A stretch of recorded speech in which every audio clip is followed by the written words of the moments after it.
Hi friends, నేను మీ త్రివేణి. ఈరోజు మన రెసిపీ ఫంక్షన్ స్టైల్ ఉప్మా అండి.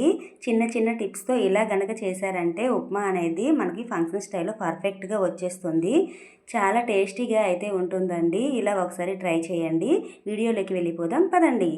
ముందుగా అయితే ఇక్కడ ఒక ప్యాన్ పెట్టుకోవాలండి. దీంట్లో తాలింపుకి సరిపోయే ఆయిల్ వేసుకోవాలి. ఉప్మాకి ఆయిల్ ఎక్కువగానే పడుతుంది. ఆయిల్ బాగా హీట్ అయ్యాక ఒక అర స్పూన్ ఆవాలు, అర స్పూన్ జీలకర్రను వేసుకోవాలి. దీంట్లోనే పెద్ద స్పూన్తో 1 స్పూన్ పచ్చిశనగపప్పు, 1 స్పూన్ పల్లీలు వేసుకోవాలండి. దీన్ని బాగా ఫ్రై చేసుకోవాలి. చాలా సింపుల్ అండి. చిన్న చిన్న టిప్స్ మన వీడియోలో చూపించినట్టు చేశారంటే సేమ్ మన ఫంక్షన్ స్టైల్ ఉప్మా అయితే రెడీ అయిపోతుంది. దీంట్లోనే ఒక 7-8 పచ్చిమిర్చిని అయితే ఇలా ముక్కలుగా కట్ చేసుకొని వేసుకోవాలి. అలాగే అందులోనే ఒక పెద్ద సైజు ఆనియన్ని పొడుగ్గా కట్ చేసుకొని వేసుకోవాలి. ఇలా దీన్ని గ్యాస్ని మీడియం ఫ్లేమ్లో పెట్టుకొని బాగా ఫ్రై చేసుకోవాలండి. ఈ ప్రాసెస్లో చేశారంటే చాలా టేస్ట్గా ఉంటుంది. అల్లం ముక్కలను కూడాను ఒక పావు టీ స్పూన్ వేసుకోండి. మా ఇంట్లో మా పిల్లలు అయితే తినరని నేను స్కిప్ చేసేసాను. అలాగే ఇప్పుడు ఒక పావు కప్పు జీడిపప్పును వేసుకోండి. దీన్ని బాగా ఫ్రై చేసుకోవాలి. ఇలా ఫ్రై చేసుకోవాలండి.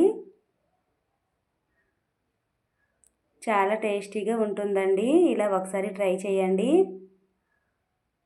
ఉప్మా నచ్చని వాళ్ళు కూడా ఇష్టంగా తింటారు. ఈ ప్రాసెస్లో చేశారంటే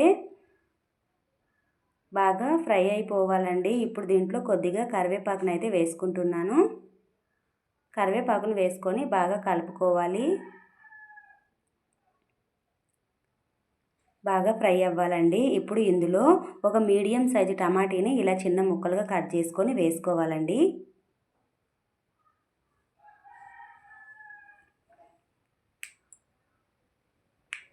దీన్ని ఇప్పుడు బాగా కలుపుకోవాలి. బాగా మగ్గిపోవాలండి. ఇలా బాగా కుక్ చేసుకున్నాక ఇందులో పావు టీ స్పూన్ పసుపు వేసుకోవాలి కలర్ కోసం. బాగా ఫ్రై అవ్వనివ్వాలి. చూడండి, మనకిగా టమాటీ కొద్దిగా మగ్గిపోవాలి. కలుపుతూనే ఉండాలండి తాలింపు అనేది. ఇప్పుడు ఇందులో వాటర్ వేసుకుందాం. నేనైతే ఇక్కడ 1 లీటర్ వాటర్ అయితే వేస్తున్నానండి. ఈ 1 లీటర్ వాటర్కి మనకి రవ్వ అనేది 250 గ్రామ్స్ అయితే పడుతుంది. కరెక్ట్గా మనకి మంచిగా కుక్ అవుతుందండి. ఇప్పుడు రుచికి సరిపడే సాల్ట్ అయితే వేసుకుంటున్నాను. ఈ కొలతలకి మనకి 1 స్పూన్ పడుతుందండి. బాగా మరిగించుకోవాలి. 1 స్పూన్ సాల్ట్ అయితే సరిపోతుందండి. కరెక్ట్గా రుచి బాగుంటుంది.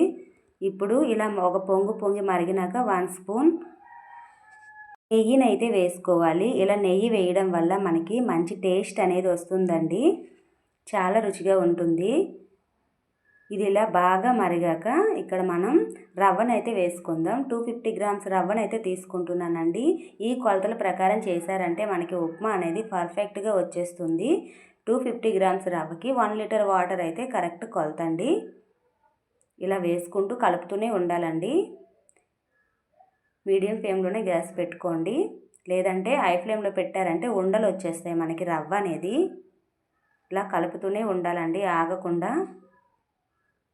చాలా టేస్టీగా అయితే ఉంటుందండి. వంట రాని వాళ్ళు కూడా ఈజీగా ప్రిపేర్ చేసుకోవచ్చు. ఇష్టం లేని వాళ్ళు కూడా చాలా ఇష్టంగా తింటారు. ఉప్మా అనేది అంత రుచిగా ఉంటుంది. మీరు కూడా ఒకసారి ట్రై చేయండి. కలుపుతూనే ఉండాలండి. ఉండలు లేకుండా మనకి ఇలా బాగా కుక్ అవ్వాలి. చాలా సింపుల్ ప్రాసెస్ అండి. చూడండి, మనకి నీళ్ళు అనేది దగ్గర పడ్డాయి. ఇలా అయితే ఇంకాసేపు ఉడకనివ్వాలండి దీన్ని. ఇప్పుడు మనం గ్యాస్ అనేది స్లిమ్లో అడ్జస్ట్ చేసుకోవాలి.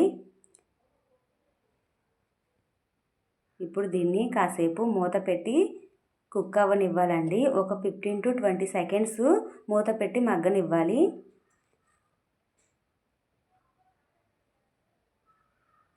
మూత తీసి చూద్దాం. మనకి ఉప్మా అనేది రెడీ అయిపోయిందండి. చాలా సింపుల్గా 5 మినిట్స్లో అనేది రెడీ చేసుకోవచ్చండి. టేస్ట్ అయితే సూపర్గా ఉంటుంది. ఇంత ఈజీయా అంటారండి. టేస్ట్ అయితే మనకి ఫంక్షన్లో పెడతారు కదండి, సేమ్ అట్లనే వచ్చేస్తుంది. చాలా సింపుల్‌గా ప్రిపేర్ చేసుకోవచ్చు. చాలామంది ఫంక్షన్స్‌కి వెళ్ళేటప్పుడు అనుకుంటారు, ఫంక్షన్‌లో ఉప్మా చాలా రుచిగా ఉంటుంది, ఇంట్లో చేస్తే అలా కుదరట్లేదు అని. ఈ ప్రాసెస్‌లో చేశారంటే ఫంక్షన్ స్టైల్ ఉప్మా అయితే మనకి పర్ఫెక్ట్‌గా వచ్చేస్తుంది. మీరు కూడా ఒకసారి ట్రై చేయండి friends. Thank you friends. Thank you for watching.